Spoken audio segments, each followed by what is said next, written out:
प्यारे बच्चों, आपका माध्यमिक शिक्षा विभाग की इस ऑनलाइन टीचिंग में बहुत बहुत स्वागत है। अब आप उत्सुक होंगे कि मेरा परिचय क्या है। मैं गोपाल शुक्ला, सहायक अध्यापक, हिंदू इंटर कॉलेज अलीगढ़ से हूं। आज मैं आपको कक्षा 10 के अध्याय 6 जो कि त्रिभुज है, जिसको इंग्लिश में ट्रायंगल कहते हैं, वो आपको पढ़ाऊंगा प्यारे बच्चों। और आप जो है पहले ये समझिए, ये चैप्टर बोर्ड के लिहाज से बहुत इंपॉर्टेंट है। इससे 3 प्रश्न बोर्ड की परीक्षा में पूछे जाते हैं। तो चलिए स्टार्ट करते हैं कि आज हमें इस चैप्टर में क्या क्या पढ़ना है। तो आज जो हमारे इस चैप्टर के चर्चा के बिंदु रहेंगे, समरूप तथा सर्वांगसम आकृतियां क्या होती हैं, इस पर चर्चा करेंगे। 2 बहुभुजों के समरूप होने के लिए क्या प्रतिबंध है, इस पर चर्चा करेंगे। समरूप तथा सर्वांगसम आकृतियों पर आधारित प्रश्न हल करेंगे। त्रिभुजों की समरूपता क्या होती है, इसकी चर्चा करेंगे। आधारभूत समानुपातिकता प्रमेय का प्रूफ देखेंगे। आधारभूत समानुपातिकता प्रमेय पर आधारित प्रश्न करेंगे और इसके बाद आपको अभ्यास कार्य और अभ्यास प्रश्न मिलेगा जो कि आपका गृह कार्य होगा। तो चलिए अब स्टार्ट करते हैं। समरूप तथा सर्वांगसम आकृतियां क्या हैं प्यारे बच्चों, ये मैं आपको समझाता हूं। देखिए, 2 चीजें होती हैं, आकार और आमाप। आकार और आमाप।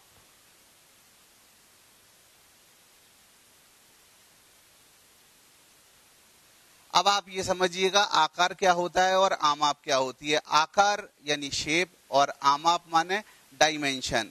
तो आकार जो है शेप और आप आमाप को साइज भी बोल सकते हैं। तो देखिए, ये जो आपका आकार है ये तो दोनों में एक समान होना चाहिए। समरूप आकृतियों में भी एक समान होना चाहिए, सर्वांगसम आकृतियों में भी एक समान होना चाहिए। आमाप जो है, आमाप का मतलब डायमेंशन, यानी उसकी लंबाई चौड़ाई गहराई जो भी हो, जैसी भी फिगर हो, तो वो आमाप होता है। आमाप समरूप आकृतियों में जरूरी नहीं है सेम हो। आप समझिएगा अच्छे से, जरूरी नहीं है, सेम हो भी सकती है और नहीं भी हो सकती, लेकिन सर्वांगसम आकृतियों में तो जरूर सेम होगी। तो यानी सर्वांगसम आकृतियां इन दोनों को फॉलो करेगी और जो समरूप आकृतियां वो फर्स्ट को तो फॉलो करेगी, सेकंड को करे या ना करे। और अच्छे समझिए, आकार माने जो जिस तरह की कोई आकृति दिखती है या चित्र दिखता है वो उसका आकार है, वो हूबहू होना चाहिए। और आमाप माने लंबाई चौड़ाई गहराई। तो चलिए परिभाषाओं को देखते हैं। 2 आकृतियां जिनके आकार समान होते हैं परंतु इनके आमाप समान होना आवश्यक ना हो, समरूप आकृतियां कहलाती हैं। तो देखिएगा, आकार तो समान है लेकिन आमाप जो है वो जरूरी नहीं है समान हो, समान होना आवश्यक नहीं है। और सर्वांगसम आकृतियों में 2 आकृतियां जिनके आकार और आमाप दोनों समान होते हैं, यानी आकार तथा आमाप दोनों समान हैं, वो आपकी क्या कहलाती हैं, सर्वांगसम आकृतियां कहलाती हैं। अब चलिए हम आगे बढ़ते हैं। तो ये विभिन्न आकृतियों के माध्यम से हम सर्वांगसमता का प्रदर्शन कर रहे हैं। देखिए, ये 2 चतुर्भुज हैं और आप देख रहे हैं ये दिखने में हूबहू हैं, एक जैसे हैं। और अगर आप इनकी डायमेंशंस को नापेंगे तो वो भी एक जैसी होगी। यानी प्यारे बच्चों, जैसे कि ये मेरा हाथ और ये हाथ एक जैसा दिख रहा है, और जब मैं इसे एक के ऊपर एक रखूंगा तो ये जो उल्टा हाथ है वो सीधे हाथ को छुपा लेगा और जो सीधा हाथ है वो उल्टे हाथ को छुपा लेगा। तो सर्वांगसम आकृतियों की एक खासियत होती है कि जो 2 आकृतियां हैं, अगर पहली आकृति दूसरे के ऊपर रखी जाएगी तो वो दूसरे को छुपा लेगी, दूसरे पहले के ऊपर रखी जाएगी तो पहले को छुपा लेगी। तो ये दोनों आकृतियां हैं, इनके आकार भी एक जैसे हैं और आमाप भी एक जैसे हैं। ये 2 त्रिभुज देखिए, इनके आकार भी एक जैसे हैं और आमाप भी एक जैसे हैं। अगर आप इस चित्र को इस चित्र के ऊपर लाएं या इस चित्र को इस चित्र के ऊपर ले जाएं तो दोनों एक दूसरे को ढक लेंगे। अब ये दोनों जो चित्र हैं वो वृत्त हैं और आप देख रहे हैं दोनों देखने में एक जैसे लग रहे हैं। जब आप एक वृत्त को दूसरे वृत्त पे लाएंगे या दूसरे वृत्त को पहले वृत्त पे लाएंगे तो ये दोनों एक दूसरे को ढक लेंगे। तो ये हमें समझना है कि सर्वांगसम आकृतियों को देखने में भी एक जैसी लगेगी और उनकी लंबाई चौड़ाई, या कहीं त्रिज्या है तो त्रिज्या, अगर कहीं भुजा है तो भुजा, उनकी सबकी माप एक जैसी होनी चाहिए। अब विभिन्न चित्रों और आकृतियों के माध्यम से हम समरूपता का प्रदर्शन कर रहे हैं। देखिए, ये भी ताजमहल है, ये चित्र भी ताजमहल का, ये चित्र भी ताजमहल का। बस अंतर क्या है, ये जो पहला चित्र है उससे दूसरा चित्र थोड़ा छोटा है, तीसरा चित्र और छोटा है। तो लेकिन ये देखने में तो एक जैसे लग रहे हैं, तो आकार तो एक जैसा है, लेकिन इनकी जो शेप है वो एक जैसी है, लेकिन साइज एक जैसा नहीं है, यानी आमाप एक जैसा नहीं है। इसलिए ये तीनों जो चित्र हैं वो आपके सर्वांगसम नहीं है, समरूप हैं। तो ये तीनों क्या हो गए, समरूप। अब आप इन तीन चतुर्भुज पर नजर देखें तो ये देखने में तो एक जैसे लग रहे हैं, रंग भी एक जैसा है इनका, और लेकिन इनके आकार, पहले का आकार जो है वो दूसरे के आकार के बराबर है, दूसरे का तीसरे के बराबर है, लेकिन आमाप बच्चों बराबर नहीं है। अगर किसी बच्चे से पूछा जाएगा ये चतुर्भुज बड़ा है या ये, तो आसानी से बताएगा पहला बड़ा है, जबकि सर्वांगसम में दोनों बराबर होने चाहिए। इसी तरह से अगर हम व्रत पे अगर नजर डालें तो तीनों व्रत एक जैसे दिख रहे हैं, यानी आकार तो एक जैसा है, लेकिन बच्चों इसका आमाप एक जैसा नहीं है। तो आप अच्छे से समझ गए कि सर्वांगसम आकृतियों के तो आकार आमाप दोनों समान होने चाहिए, और जो आपकी समरूप आकृतियां उनके आकार तो समान होंगे, आमाप समान हो भी सकते हैं और नहीं भी हो सकते। अब दो बहुभुजों के समरूप होने के लिए क्या प्रतिबंध है ये समझते हैं। दो बहुभुज का मतलब ऐसी बंद आकृति जिसमें कई भुजाएं हो, यानी कम से कम 3 से तो ज्यादा हो, तो वो क्या कहलाएंगे, आपके बहुभुज कहलाएंगे।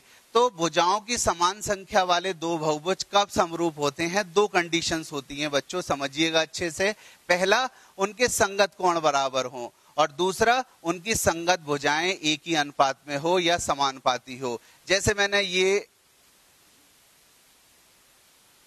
एक आकृति खींची और ये मैंने दूसरी आकृति, आप देखें इसका प्रत्येक कोण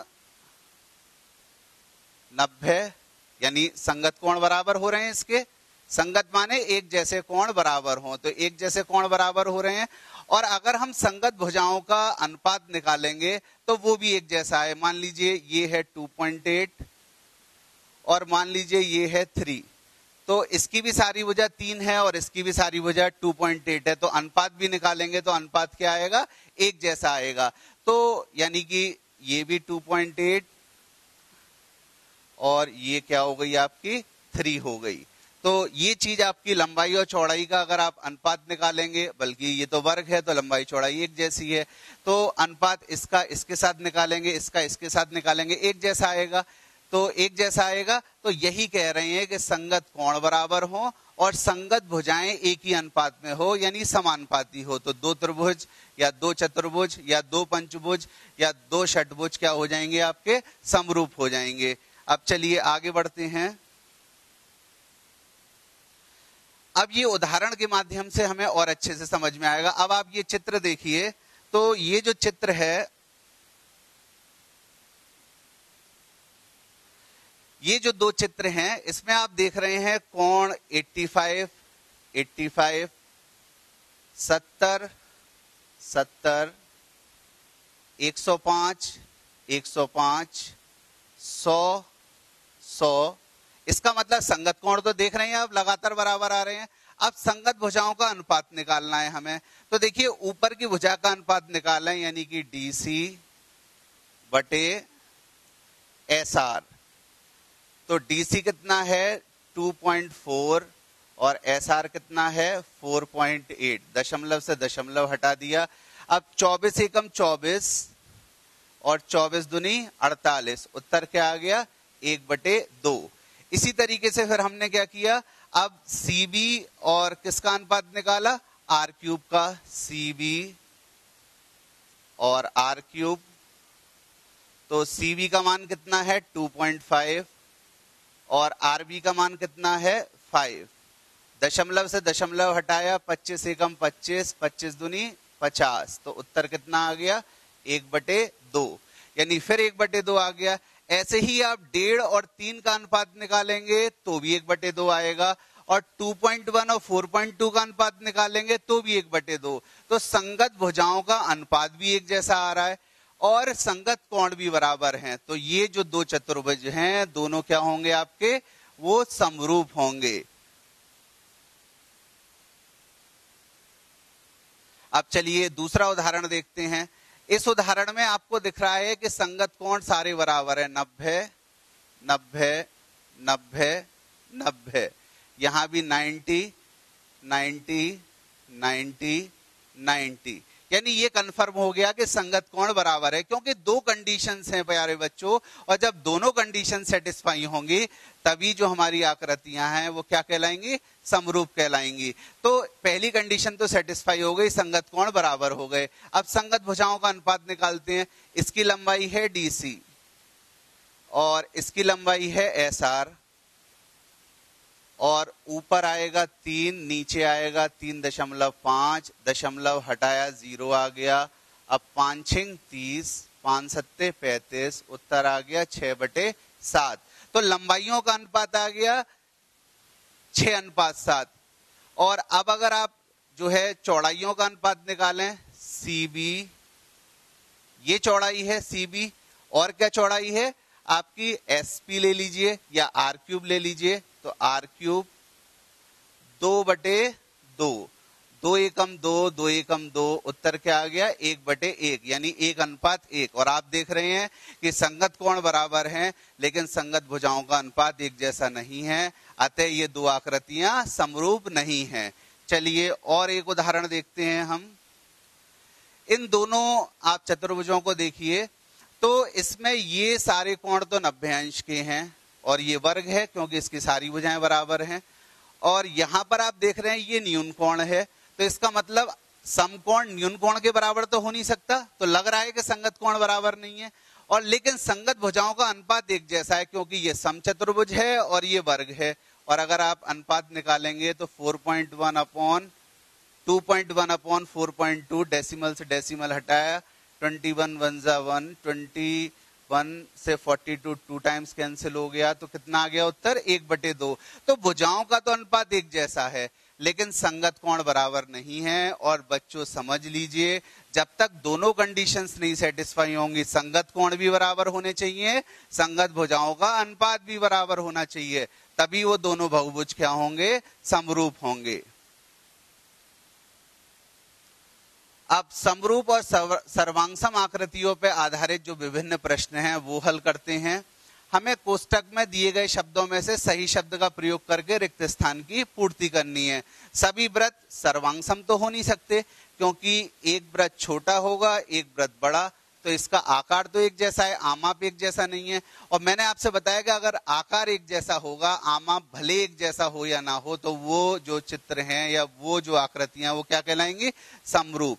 तो इसका उत्तर क्या हो गया, समरूप। तो आप खाली स्थान में क्या भर दीजिएगा, समरूप भर दीजिएगा। ऐसे ही वर्ग एक छोटा हो सकता है, वर्ग एक बड़ा हो सकता है, तो दोनों ही वर्ग हैं, दोनों का जो है आकार एक जैसा है लेकिन आमाप एक जैसा नहीं। और आकार अगर एक जैसा है तो हम उसको सर्वांगसम नहीं कह सकते, हम उसको समरूप कह सकते हैं। तो इसका उत्तर भी क्या आ गया, समरूप। ऐसे ही सभी त्रिभुज समद्विबाहु, सभी समद्विबाहु त्रिभुज समरूप होते हैं, ये कोई जरूरी नहीं है क्योंकि समद्विबाहु में दो भुजा बराबर होती हैं, तीसरी भुजा अलग होती है। अब दो ऐसे त्रिभुज हो सकते हैं जिनके कोण बराबर ना हो संगत, या भुजाओं का अनुपात समान ना हो, तो ये गारंटी नहीं है। लेकिन समबाहु त्रिभुज, अगर एक समबाहु त्रिभुज ये है, दूसरा समबाहु त्रिभुज ये है, तो इसका प्रत्येक कोण क्या होगा, 60 अंश, और इसका भी प्रत्येक कोण कितना होगा, 60 अंश। तो संगत कोण भी बराबर हो जाएंगे और भुजाओं का अनुपात भी एक जैसा हो जाएगा संगत भुजाओं का। तो इसका मतलब ये समरूप हो सकते हैं। तो यहां पर आपको खाली जगह में क्या भरना है, समबाहु भरना है। अब भुजाओं की समान संख्या वाले दो बहुभुज, ये मैंने जो आपको बहुभुजों की समरूपता की परिभाषा बताई थी उसी पे आधारित खाली जगह है कि उनके संगत कोण क्या होंगे, भुजाओं की समान संख्या वाले दो बहुभुज समरूप होते हैं यदि उनके संगत कोण क्या होने चाहिए, बराबर होने चाहिए। तो पहले खाली स्थान में आप ये भरिएगा, और उनकी संगत भुजाओं समानुपाती होनी चाहिए, ये आप दूसरे खाली स्थान में भर दीजिएगा। तो ये आपका जो है प्रश्न हो गया। अब देखिए त्रिभुज की समरूपता क्या होती है ये समझते हैं। दो त्रिभुज कब समरूप होते हैं, उनके संगत कोण बराबर होने चाहिए। आप देख रहे हैं ये कोण इस कोण के बराबर है, ये कोण इस कोण के बराबर है, और ये कोण इस कोण के बराबर है। तो इसका मतलब संगत कोण आपस में बराबर है। कोण ए कोण डी के बराबर है, कोण बी कोण ई के बराबर है, कोण सी कोण एफ के बराबर है। और संगत भुजाएं क्या होगी, यहां पर ये कोण और ये कोण बराबर है ना, तो इसके सामने वाली भुजा क्या हो गई, इसके सामने वाली भुजा हो गई BC, और इसके सामने वाली भुजा क्या हो गई, वो हो गई EF। तो BC और EF का अनुपात। अब इसके सामने वाली भुजा क्या हो गई, AC, और इसके सामने वाली भुजा क्या हो गई, ये हो गई DF। तो AC और DF का अनुपात। ऐसे ही इसके सामने वाली भुजा कौन सी हो गई, AB, और इसके सामने वाली भुजा कौन सी हो गई, DE। तो ये अनुपात बराबर है। तो संगत भुजाएं कौन सी होती है, बराबर कोण के सामने वाली भुजाएं संगत भुजाएं होती हैं। तो संगत कोण बराबर होने चाहिए, संगत भुजाएं बराबर होनी चाहिए, तब ये दोनों त्रिभुज क्या कहलाएंगे, समरूप कहलाएंगे। अब चलिए एक बहुत ही इंपॉर्टेंट थ्योरम पढ़ते हैं जिसका नाम है आधारभूत समानुपातिकता प्रमेय, या इसको थिल्स थ्योरम भी कहते हैं। बेसिक प्रोपोर्शनलिटी थ्योरम या BPT के नाम से जानी जाती है। पहले हम प्रमेय पढ़ते हैं, क्या है, यदि किसी त्रिभुज की एक भुजा के समानांतर अन्य दो भुजाओं को भिन्न भिन्न बिंदुओं पर प्रतिच्छेद करने के लिए एक रेखा खींची जाए तो अन्य दो भुजाओं को एक ही अनुपात में विभाजित कर देती है या हो जाती हैं। यानी हमें क्या सिद्ध करना है, ये जो AD और DB का अनुपात है वो AE और EC का अनुपात होगा, ये हमें सिद्ध करना है। देखिए BC के समानांतर कौन सी रेखा खींची गई है, DE रेखा खींची गई है। अब जब DE रेखा खींची गई है तो वो AB के भी दो पार्ट कर रही है और AC के भी दो पार्ट कर रही है, और आपको क्या सिद्ध करना है कि जो पार्ट हो रहे हैं उनमें अनुपात एक जैसा होगा। आप देख रहे हैं AD और DB का जो अनुपात AE और EC के अनुपात के बराबर है। ये हमें क्या करना है, सिद्ध करना है। अब रचना देखते हैं कि हमें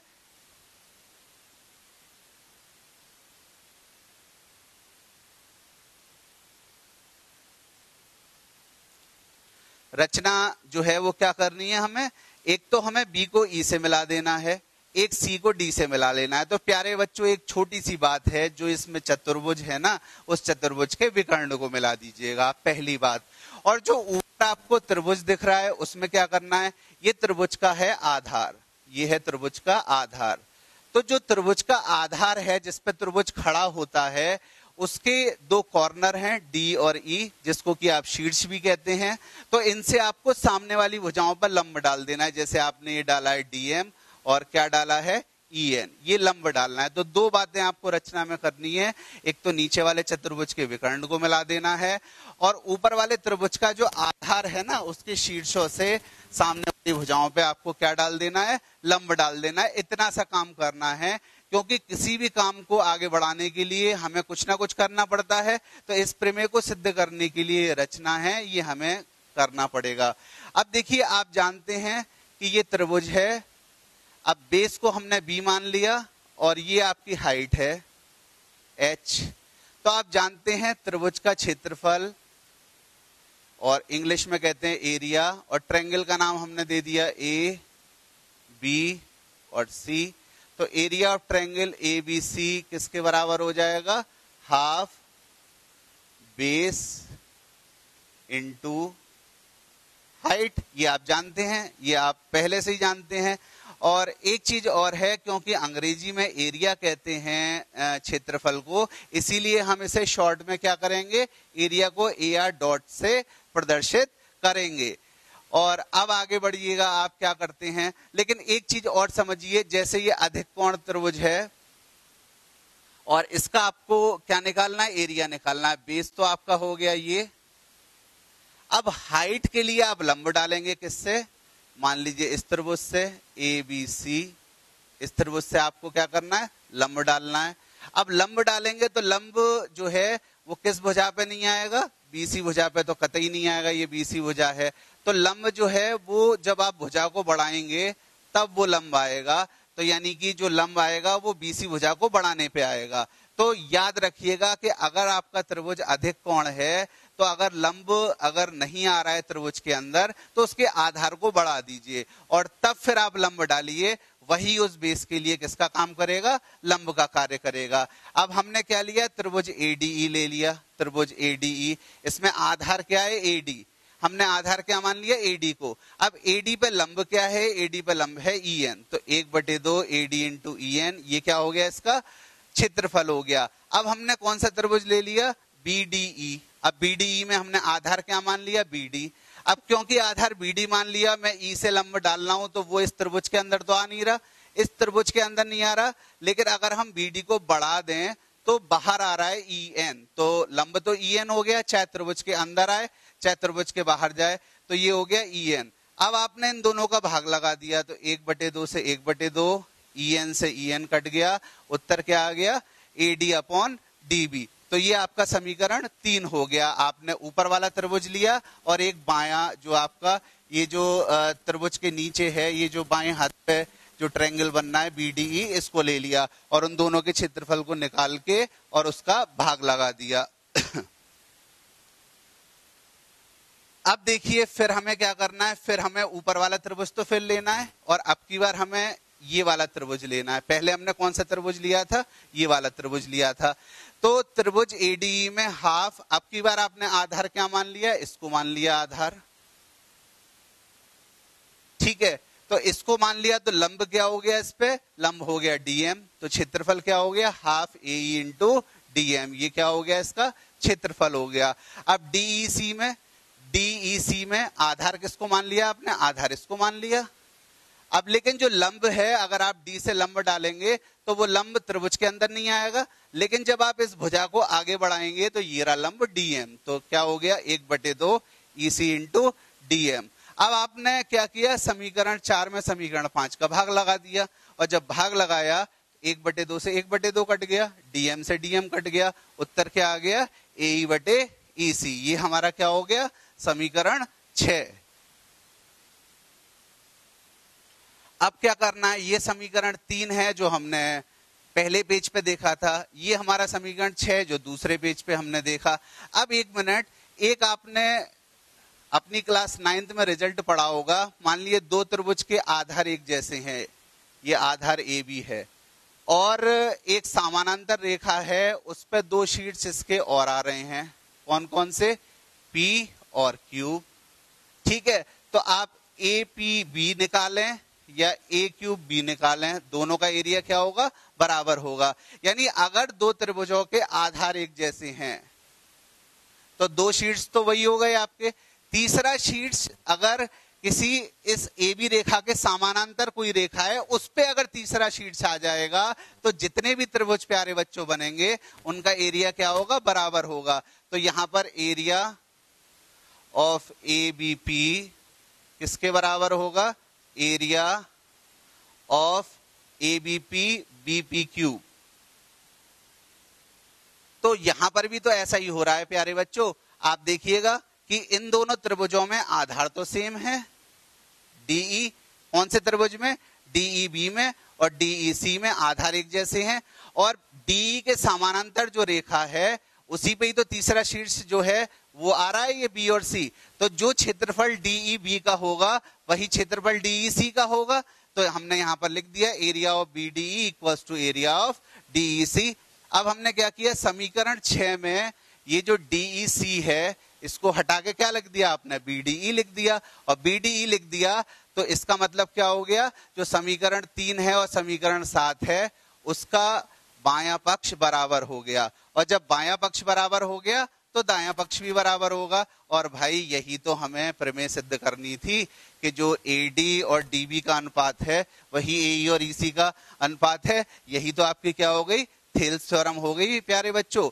तो यहाँ पर आपको क्या करना है, बस इतना ध्यान रखना है, रचना में चतुर्भुज के विकर्ण बनाने हैं, और ये जो इसका आधार है इसके शीट से सामने वाली भुजाओं पे लंब डालना है, ऊपर वाला त्रिभुज लेना है, बायां त्रिभुज लेना है, पहली बार में ऊपर वाला त्रिभुज लेना है, दायां त्रिभुज लेना है, क्षेत्रफलों का भाग लगाना है, और लास्ट में क्या कर देना है, क्योंकि DE ये जो 2 आपके ट्रायंगल हैं BDE और DEC, इनके दोनों के आधार एक जैसे हैं, और जो तीसरी भुजा है वो DE के समांतर रेखा पे आ रही है, तो इनके क्षेत्रफल भी आपस में बराबर होंगे। तो इस थ्योरम को थेल्स थ्योरम भी कहते हैं और इसको BPT थ्योरम भी कहते हैं। अब बच्चों इस पे एक प्रश्न कर लेते हैं, यदि DE is parallel to BC, ये दे रखा है हमें, और ये सारी मापें दे रखी हैं। एडी की माप 1.5, डीबी की माप 3 और एई की माप 1 सेंटीमीटर। ईसी की मान निकालना है। अब हमने क्या लगाया, बीपीटी यानी कि बेसिक प्रोपोर्शनलिटी थ्योरम, ये अप्लाई कर दी। क्या है ये, एडी और डीबी में जो अनुपात होगा एई और ईसी में अनुपात होगा, लगा दिया। एडी का मान चित्र से 1.5 और डीबी का मान चित्र से आपने क्या लगा दिया 3। एई का मान 1 और ईसी का मान, तो ईसी तो निकालना ही है। फिर आपने क्या किया, क्रॉस मल्टीप्लिकेशन। तो 1.5 ईसी इक्वल्स टू 3, 1.5 का डिवाइड कर दिया, डेसिमल हटाएंगे 0 आ जाएगा, 15 एकम 15, 15 दूनी 30 और 2/1 का उत्तर कितना आ जाएगा, 2 सेंटीमीटर। तो ये क्या आ गया आपका उत्तर, 2 सेंटीमीटर आ गया। तो इस तरह से आप बीपीटी पे आधारित क्वेश्चंस सॉल्व कर सकते हैं। अब बच्चों, आज आपको जो मैंने पढ़ाया है, मुझे विश्वास है आपने बहुत ध्यान से पढ़ा होगा और आपकी समझ में भी आया होगा। अब बच्चों, आप जो है घर पे जाके इन टॉपिक्स का रिवीजन करिएगा। ये कुछ अभ्यास प्रश्न हैं, आप चाहें तो इन्हें नोट कर लीजिए या आपके पास मोबाइल्स हो तो इनके स्क्रीनशॉट ले लीजिए। और जो है आज के लिए बेटा इतना ही। धन्यवाद। फिर मिलेंगे अपने अगली कक्षा में।